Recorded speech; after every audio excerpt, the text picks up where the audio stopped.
नमस्कार, मैं पीके जैन अपने यूट्यूब चैनल अगले हफ्ते की तैयारी के अंदर आप सब लोगों का हार्दिक स्वागत करता हूं। पिछले सप्ताह शुक्रवार को हमने देखा कि भारतीय बाज़ारों के अंदर अक्टूबर सीरीज़ की शुरुआत बहुत ही एक पॉजिटिव और इंटरेस्टिंग कारोबार के साथ शुरू हुई, क्योंकि विदेशी बाज़ारों से हमें संकेत अच्छे मिल रहे थे। एफआईज की हमारे बाज़ारों के अंदर बहुत ही अच्छी खरीदारी उन्होंने पिछले दिनों के अंदर की है। उसकी वजह से भारतीय बाज़ारों ने शुक्रवार को अपना लाइफ टाइम हाई कुछ हुआ। उसके बाद बाज़ार के अंदर हमने देखा कि थोड़ी प्रॉफिट बुकिंग देखने को मिली। उसके बाद भारतीय बाजार एक सुस्त कारोबार करके अपने दिन के निचले स्तर के ऊपर बंद हुए। इसका कारण मेनली ये था कि एफआईज ने इतना पैसा डालने के बाद अपना थोड़ा प्रॉफिट बुकिंग भी किया। एफआईज का डाटा शुक्रवार को थोड़ा सेलिंग का डाटा आया था। चाइना ने भी एक अपना स्टिमुलस पैकेज अनाउंस किया है। उससे भी हमें लगता है कि विदेशी बाज़ारों का पैसा अब हम चाइना की तरफ भी थोड़ा डाइवर्ट होगा और इंडिया की तरफ अब थोड़ा कमज़ोरी का रुख रहेगा। आने वाले सप्ताह के अंदर जब हम बाज़ार के अंदर ट्रेडिंग के लिए उतरेंगे सोमवार को, तो हमें 3-4 बातों का ध्यान रखना है। एक तो कि अमेरिका के बाज़ारों से संकेत हमें कैसे मिलते हैं। अमेरिका के बाज़ार शुक्रवार को एक सुस्त कारोबार के साथ बंद हुए हैं।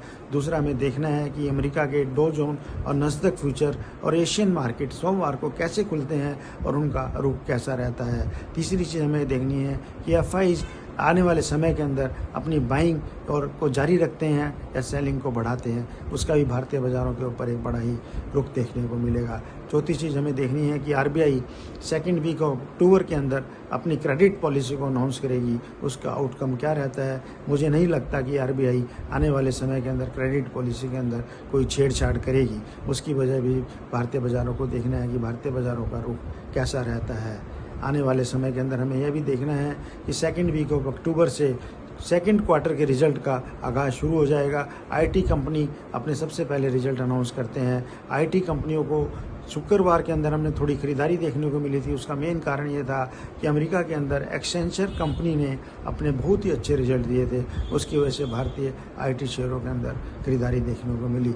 बैंकिंग सेक्टर, मेटल के सेक्टर और ऑटो सेक्टर के अंदर भी थोड़ी तेज़ी देखने को मिली थी। आने वाले सप्ताह के अंदर हमें इन सब चीज़ों का ध्यान रख करके अपनी खरीदारी या बिकवाली का निर्णय लेना है और उसके बाद हमें देखना है कि बाज़ार का रुख कैसा रहता है। उसके बाद हमें अपनी खरीदारी या बिकवाली की पोजीशन को बना करके चलना है।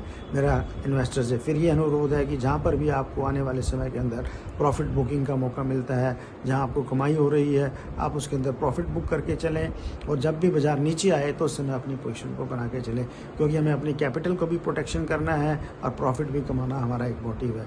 पिछले समय पर जो मैंने आप सब लोगों को शेयर सजेस्ट किए थे उसके अंदर ज़बरदस्त प्रॉफिट इन्वेस्टर्स को देखने को मिला है।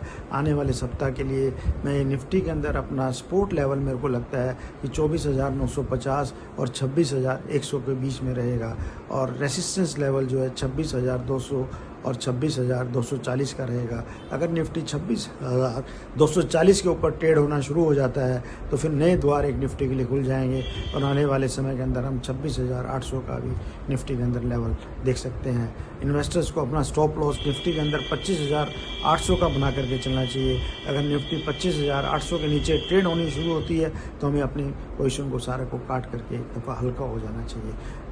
अगले सप्ताह के लिए मैं आपको 2-3 स्टॉक आइडियाज़ आपके साथ शेयर करना चाह रहा हूँ। एक तो पराग मिल्क कंपनी का शेयर के अंदर आप स्टॉप लॉस 172 रुपये के साथ खरीदारी करके चल सकते हैं। मुझे लगता है कि ये शेयर आने वाले समय के अंदर ज़बरदस्त कमाई कराएगा। दूसरा शेयर एक रियल एस्टेट की कंपनी के अंदर डाइवर्ट किया है, बॉम्बे डाइंग की कंपनी, जो कि एक बहुत ही पुरानी और लिस्टेड कंपनी इंडिया के अंदर है। यह कंपनी अब डाइवर्ट कर रही है अपने बिजनेस को रियल एस्टेट के अंदर और बड़े बड़े प्रोजेक्ट बॉम्बे के अंदर शुरू करने जा रही है। आने वाले समय के अंदर यह कंपनी जो है बहुत ही अच्छा प्रॉफिट इन्वेस्टर्स को देके जाएगा। इन्वेस्टर्स को इन दोनों शेयर के अंदर जब भी नीचे के स्तर पर खरीदने का मौका मिले तो इनके अंदर खरीदारी करके चल सकते हैं। बॉम्बे डाइंग के अंदर भी इन्वेस्टर अपना स्टॉप लॉस 190 रुपये का लगा करके चलें। इसके बाद मैं आप सब लोगों को आने वाले समय के अंदर फेस्टिवल सेशन की बहुत बहुत हार्दिक शुभकामनाएं देता हूं और अनुरोध करता हूं कि सबके लिए इन्वेस्ट के लिए आने वाला फेस्टिव सेशन बहुत ही कमाई का रहेगा। धन्यवाद।